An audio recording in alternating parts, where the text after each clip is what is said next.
Hey everyone, welcome back to Ground Zero Salem.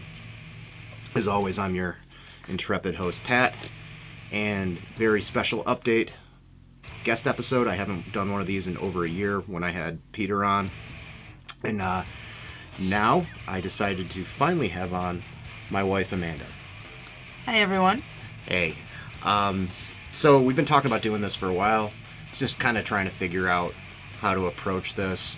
Obviously busy adult lives, parenting, that kind of stuff. Decided to pull the trigger on just doing like a pickups video, stuff that we've grabbed lately.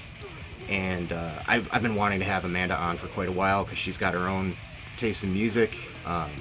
She's probably just as, if not more, enthusiastic about music as I am. Also buys records, and we each have a stack of 7 apiece of Yep, I think so. Of stuff that we picked up lately. So we're just going to talk about it. I'm going to try to keep it not overly verbose, just to move things along. Talk about some recent pickups. So first of all, we got from mine, just to kick it off, if that's okay. Sure thing. Persistent Aggressor, self-titled LP, came out this year. Band from Ohio. It's kind of thrashy, yet sort of straightforward, kind of hardcore stuff. Pretty angry. It's got that kind of gnarly HM2 or Entombed guitar tone. Doesn't come off as played out on this. I know a lot of people have been using that lately, but there's more of like a punk undercurrent to it. It's kind of Poison Idea-ish. Really good stuff. I do not have the name of the label in front of me. Says it right here on the back, maybe? On the back? Like right here? Oh yeah, I can barely read it. Death Crawl? Death Crawl Records. So yeah, good band out of Ohio. I got word of these guys through the Axe to Grind Facebook group. A couple of those guys post on there. And checked out the Bandcamp, liked it, so I picked it up. Check it out. I'll leave links, of course, for everything I'm talking about as usual. This is a classic band. All Out War. Crawl Among the Filth. I picked this up. I've been a fan of All Out War since, For Those Who Were Crucified. Yeah, pretty classic. It's on black. It's so cleverly labeled, limited edition black. Yeah. Never really seen one of those before about limited press on black. But, it's good. I really like this. I think it kind of takes me back to the days of, my early 20s or so. And just really being able to put this on and just enjoy the whole album, It's one of those things you put on in the background and just go with it. And it's Unbeaten Records. I think you mentioned... I think that's the guys from Stigmata's label, if I'm not mistaken. Could be wrong, but I'm pretty sure it is. Good for them, Yeah. Great band, great guys. We just saw them a couple weeks ago at Once Ballroom. I think I see them on average once every 2 or 3 years. Yeah. Saw them with Integrity. They were good. I'd never seen them before. Oh, really? Yeah, no, I'd never seen them previously. Really bring it. Do you have a favorite record by them? Probably For Those Who Were Crucified? Or... For Those Who Were Crucified, yeah. They've been around since mid-90s at least, I think. Up next, Triple B Records' own Restraining Order. This band's from... one of those bands that's from multiple locations. Western Mass being one of them. I think Albany being another. I left the sticker on so I could remember what band it is. Not really. I know what band it is. But yeah. So good, solid, hardcore, fast. Kind of in the early 80s vein, but modern production. Some really anthemic, catchy parts to it. Still not seen these guys live yet. I think they're playing that Triple B Fest. Yeah, American Hardcore Fest. Okay, so... That should be a good time. I'm looking forward to them. I've heard nothing but great stuff about how they sound live. In terms of just good songwriting, good songs. Is it in the dark or just... No, I was actually. It's kind of funny. I was slightly disappointed by this because I'm not a big vinyl colors guy either. But initially, what I read the description as is this is Coke bottle clear, and true. Coke bottle clear, I've seen things described as Coke bottle clear that are completely see-through and clear and just tinted blue, and it looks cool. I don't really care about vinyl colors that much, but when I get one of those, I'm like, oh, it looks awesome. This was more of like kind of a toothpaste kind of color. Not to be too much of a nerd about it. Again, like not really a detractor, not a deal breaker or anything. If you're gonna go that way, that's more like a tooth gel. Tooth gel, yeah, more of a tooth gel. You're right. You're right, absolutely. But whatever. I mean, I know that the plants, like when the label sends the schematics out to the plants, they ask for certain things, and the way it ends up being is usually not always correct. So, whatever. The record of the music on it is what's important, and it's fucking awesome. So, check them out if you like hardcore music. So, this is my favorite album, although it's not from this year, but it's Mindforce Excalibur. I think most people are probably familiar with this if you're a fan of hardcore. Again, they're on Triple B. I can't say enough good things about this album. If anything, you know, I'm going to put this disclaimer out there that the band needs to do a long sleeve with the words boom, boom, boom down it, and I would buy it. This is on a really cool, like chocolate and white chocolate marble swirl. I like my records to have colors. I'm a bit of a collector, you know. I have not seen these guys. I'm looking forward to them. They're also on, Me neither. I haven't seen them either. They're also on the Triple B Fest, so I am really looking forward to that. Just the one insert, you know, it's got the lyrics, and then, of course, the infamous t-shirt jump. This guy's got some pretty mad height. Been a fan of his since Living Laser. So I am, just looking forward to seeing them. I watch a lot of their live videos on YouTube. Get a lot of energy, and I love that they get the kids moving. Switching it up to metal. This is a band called Assumption from Italy. I first became aware of these guys a few years ago when a friend of mine from Central America and I did like a big tape trade, dubbing each other demos and stuff. And he had a long list, and actually before the whole spectral voice thing took off, this was kind of labeled as like very similar to Disembowelment, the old, you know, early doom death band, and it's got a lot of that kind of slow, dirgy kind of doom death stuff going on with it. Very popular sound nowadays, getting a little bit strip mined. A lot of bands doing that, but I think this band's definitely a cut above. And they were taking a lot of inspiration from Disembowelment before a lot of other bands were. I'm not sure if this is on a color or not, but you can tell they're wearing their influences on their sleeves. I don't know if you can see it because the computer's further away than it usually is, but the A there looks almost exactly like Disembowelment B.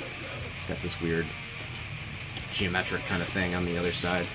Custom center labels. Nah, it's just black. So, but yeah, good. I love that demo that I got a few years ago from Mario. I haven't really spun this much. I've just spun, I think I've only spun the first side, but it's really good. Next we've got Never-Ending Game, Just Another Day. This is their latest release, also on Triple B. You know, we've got all these fun little pictures on the inside and the lyrics. You guys are from Detroit. Just a hop, skip, and a jump from where I grew up. This one is on a white with blue splatter. I don't remember what the limited edition of this one was, but it wasn't the most. I think it was like 300 or 500. Missed the boat by just a couple of days on this, but I was really happy to hear that they were, you know, selling out, because I think that they're great. And we saw them earlier this year, and the singer was really nice, really appreciative, very humble. Really nice dude. I don't know. Do you have a favorite record of the year, or like of this year? Yeah. If you had to choose between the Mindforce and the Never-Ending Game. Mindforce. Mindforce is winning everything right now. Yeah. Still, I mean, like I said, the album's just phenomenal. It's a year old and a little over a year. But the riffs on it are so good. You know, Never-Ending Game, I like it. I mean, it's not like overly complex. It's got some really great riffs. They're also playing the Triple B Fest, so I'm looking forward to seeing them again. Yeah, super hard. Yeah. I mean, I'm kind of like, you know, a big fan of any beatdown band, pretty much. Did you ever hear their last band, Freedom? Freedom, yes. Yeah, I think I saw them. Yeah. They were also a Triple B band, if I'm not mistaken. Yeah, they were. Yeah, I like them a lot as well. Very big change up in sound between Freedom Never Ending Game. Never Ending Game being way more metal and harder, you know? But I think I do like Never Ending Game more, though, which is saying a lot because I tend to lean more towards like the punkish kind of hardcore stuff myself, but that record's so good. Next one, Local Boys, Malleus. This is, I mean, they did a demo that was pressed to 12-inch that came out on, I'm trying to remember, I'm spacing, I'll throw a caption down. They put an EP out that was like a demo out on 12-inch, I think actually maybe the same year this came out, or the year before. This came out last year, 2018. It's just a 2-song 12-inch, but both the songs are pretty lengthy. They're both 8 minutes and some change each. They've already switched their lineup again. I think they've gotten a new singer. They were a 3-piece on the demo EP, whatever. They're a 4-piece on this. The first record's very Hellhammer, Celtic Frost worshipping. This is simplistic, quote unquote, like first wave sounding black metal, and it's got like kind of simplistic, like thrashy elements to it, but they're kind of branching out of just aping one or two bands, that legendary influential band from Switzerland. So very good. Hard to hold my attention, you know, for more than 3 or 4 minutes, as I've mentioned a gazillion times on here, but both of these songs are really good, super catchy, fun to listen to. It's called Night Raids. It came out on Atomic Force Records out of Chelmsford, Mass, which is where some of these guys are from, if not all. It's good. The bassist, Max, used to play in Mourn, a couple other bands back in the day. Good shit. This one's a bit of a mouthful. This is Heilung, Futha, if I'm saying that correctly. This is the new one from this year. It's a pretty hefty weight. I don't know if you see this artwork. I mean, they're if you're not familiar with them, they're kind of like a theatrical, kind of Viking, like folky. Folky, yeah. I mean, like I said, it's. A lot of it's all of the performance. Here's the back. These guys are coming to their first U.S. tour early 2020. It might be starting later this year. But we have tickets to the New York City show. I think it's just on black. I got this as part of like a bundle pack where I got a really cool shirt. It's just black, and this one's got a cat and, camels. But yeah, it's their first tour in the U.S. and they're doing 7 dates. I was pretty excited that we were able to get tickets to this. I'd strongly suggest like checking them out on like YouTube or some place where you can watch the video streaming. It's a little bit more easier to digest. I think when you see it first, normally I'm like, you should hear it before you see it, because sometimes it turns me off anyway. But this band is just really... Hold on. Yep. Am I like hallucinating, or is there more than one band that has that like crazy... Wardruna. Okay, yeah, that's the Wardruna as well. They were here. The person I just hired at work is actually a big fan of theirs, and saw them last year when she interviewed with us. They've got antlers. The whole thing is just really a whole production, and I've never like been a Broadway gal, but I'm really looking forward to this kind of theatrical performance. I think it's going to be really entertaining and something that I haven't experienced, and I'm just really excited. Yeah, I'm looking forward to seeing taking it. him, of course.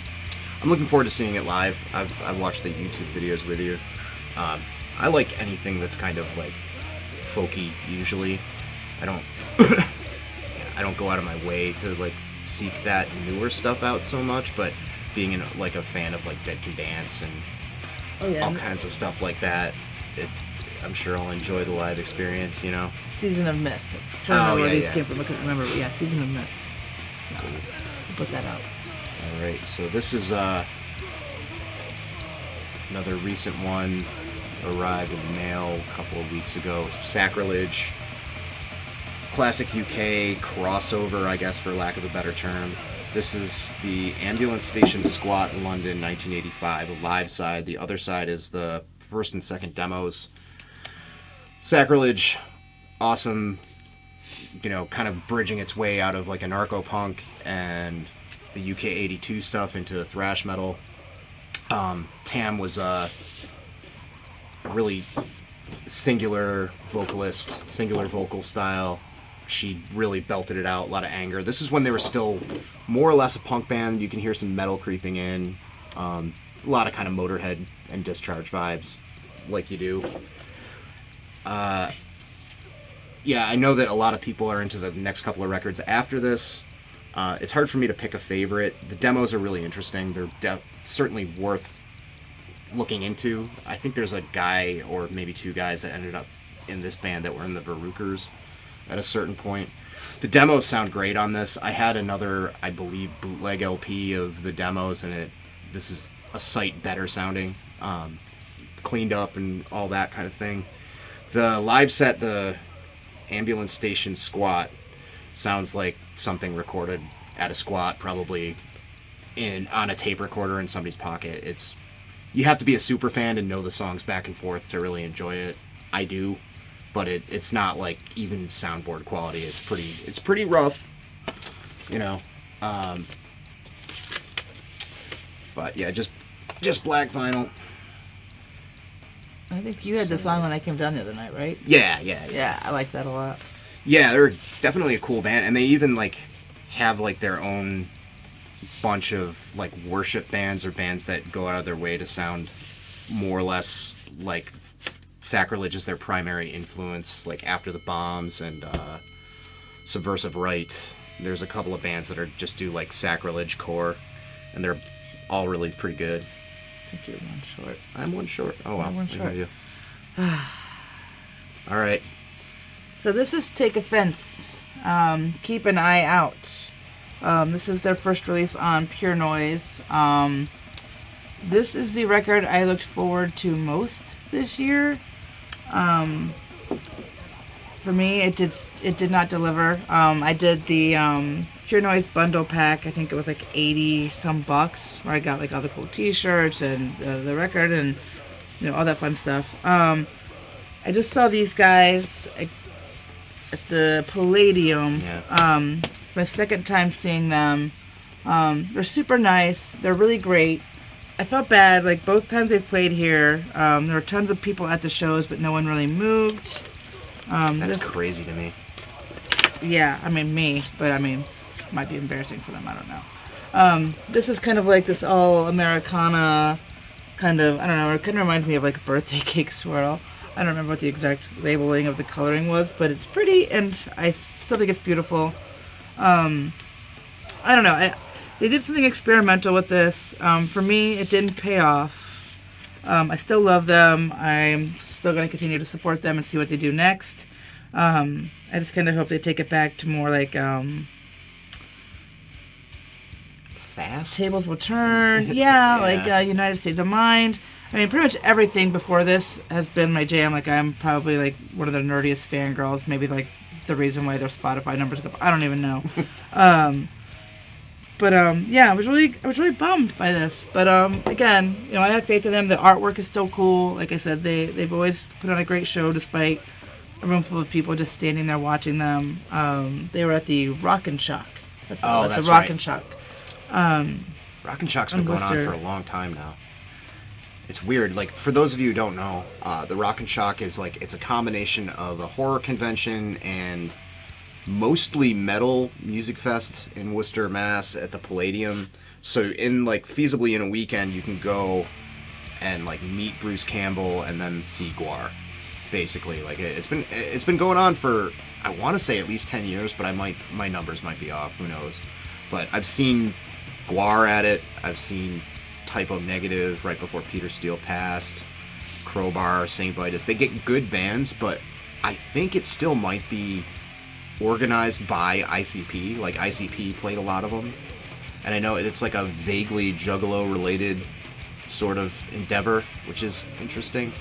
But yeah, it's kind of turned into a yearly tradition in Massachusetts, and they do have good stuff. I've never gone to the horror side of things. Me either. I saw the trails of people exiting as I was entering. But I don't know. It seems cool. I mean, our kid seems pretty into that, so maybe it's something, little family trip we could do. Yeah, go to Rock and Shock. Yeah. Get your This autograph guy was there with book. his kid. What was it? Was it Napalm Death? I think was who headlined that. Yeah, Napalm Death and Sick of It All is that big tour. Yeah. This guy had his 9-year-old son who was really stoked to see Sick of It All. And Yeah, who knows? Who knows? Yeah. He'll probably like Lawrence Welk. It's fine. That's fine. Yeah. All these things I don't know what they are. God, who knows? Like what kids will be in. I don't even want to go down that path. Forget it. Anyway, I got one more. I miscounted. So this is a black metal band from Norway. One of those. Hey, what are the odds? Obtained Enslavement, Soul Blight. So this was recommended to me. 3 guesses who recommended it. Yeah, I was going through this distro. As most of my viewers know, I'm wildly unfamiliar with a lot of like cornerstone black metal stuff, even the old stuff. This band seems to be like a 2nd or 3rd tier, late 90s, 95, mid 90s. Is that a 5 or an 8? I don't know. It's a 5. Yeah. I don't know. I don't have my readers. Yeah, 1990. Is it? It's 1990s. 90s. We'll just say 90s. Norwegian black metal band. There's nothing super remarkable about it, and I don't mean that in a bad way. It's just really well written, symphonic black metal. Music super harsh. The synths and stuff are a little bit on the louder side. The songwriting's good. It's pretty catchy. I've spun it once or twice so far. I'm happy I picked it up, but there's nothing crazy like Arcturus or Dodheimsgard weirdness. It's just good, solid, workman-like Norwegian BM with some good keyboards and all that kind of stuff going on. So, and now it's winter, so I'll be listening to it plenty, I'm sure. On my side, next we have Judiciary, Surface Noise. This came out in January this year, I believe. We just saw these guys as well with Integrity, All Out War, No 4. No, this is a different show. We went to 2 shows recently, and this is why this is tough, because we barely leave the house usually.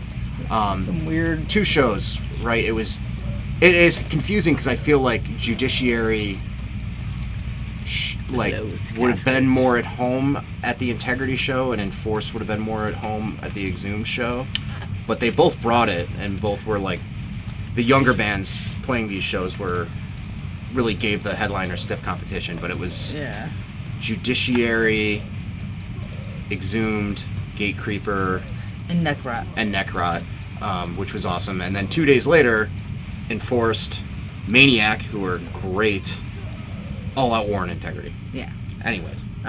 So, I mean, artwork's pretty basic. It's really, nothing that a middle schooler couldn't clip art do themselves. But it's white and black, kind of cow print, some swirls. This band has a track on here with the girl from Mortality Rate called Pure Fury. It's my favorite track by them.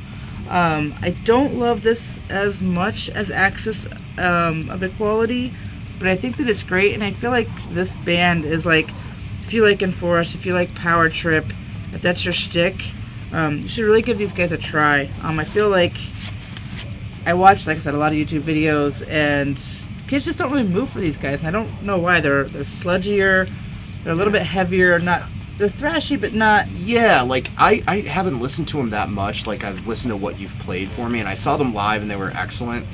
It seems like, it's that kind of thrash metal, but played by kids that have more roots in the hardcore scene. All those new modern era crossover, let's call it, kind of bands. But they definitely, like, have more, like, harder, like, mosh parts than those bands, and, like, less fast parts. And it was cool. I mean, when they played, like, there were a bunch of kids, like, going off for them that were, like, pretty young and stuff. But, yeah, I don't know. I thought it was pretty adequate when we saw them, but I've never watched their, like, any YouTube videos of them live or anything. Yeah. They have one other record, or? There's like, I think there's some demos. They have a split with Mortality Rate, and then they have the Axis of Equality before this. I mean, they're great, and it's like, they're just not getting a fair shake yet, but hopefully soon. So I will move on to our last one here. This is Asagraum. Dawn of Infinite Fire. This came out on Edge Circle Productions. It's technically an all-lady Norwegian black metal band. It's kind of basic, kind of raw. You know, we got scary people in the forest holding some skulls, cool face makeup. The lyrics. Let's see here. I think this is only kind of like a blood red kind of clear vinyl. I like this band a lot. What I read about them is they're technically a duo, and they just kind of have a third person for when they record, or I guess for photo ops. I don't know how old the article was that I might have read. But yeah, this just came out last month, October. Yeah, I mean, I don't know the lyrics or what they're saying as of yet, but it's great, and I like when ladies are evil, and these ladies seem pretty evil to me, and it's right up my alley. I'm not as well versed in the black metal world as my husband here, but when we hear something I like, I buy it, and this was something that I had saved on my Google Calendar to buy the day it came out. So. You know, you've brought to my attention tons of black metal bands I've never heard of. Yeah, but I mean, I just, I could tell you something, and I'm like, oh yeah, that's, Fruchner's cousins, whatever band, and I'm like, oh yeah. Yeah, well, I found them 3 links deep on a Spotify. Well, when you're fans who like stuff and like pathetically obsessed with like tracking down every silly factoid about music, it tends to happen. Well, I fully support you doing that. Oh, thank you. But there's a did I find you the LP last year or the year before for Christmas? There was another black metal band that I bought you something of theirs. Asagraum? It might have been Asagraum. They were pretty like symphonic or something like that. Also had a female vocalist, I believe. I'm very funny. I mean, the only thing that I'm been searching for, but it's not on vinyl, is that Dark Mirror of Tragedy. Okay, Dark. Maybe I bought you the CD and you were like, okay. Yeah, maybe. I'm terrible with CDs. Props to anyone who has them and can take care of them. I'm not responsible enough, so I just don't buy them anymore. But yeah, so if they had some vinyl, I would totally buy it, but I'm not going to pay like $40 for a CD. All right, well, there it is. There we are. And my computer has gone to the screensaver, so now I'm looking at memories of us while we talk into the void. Yes. Shall we sign off? Yes. All right. Catch you next time. Ground Zero Salem out.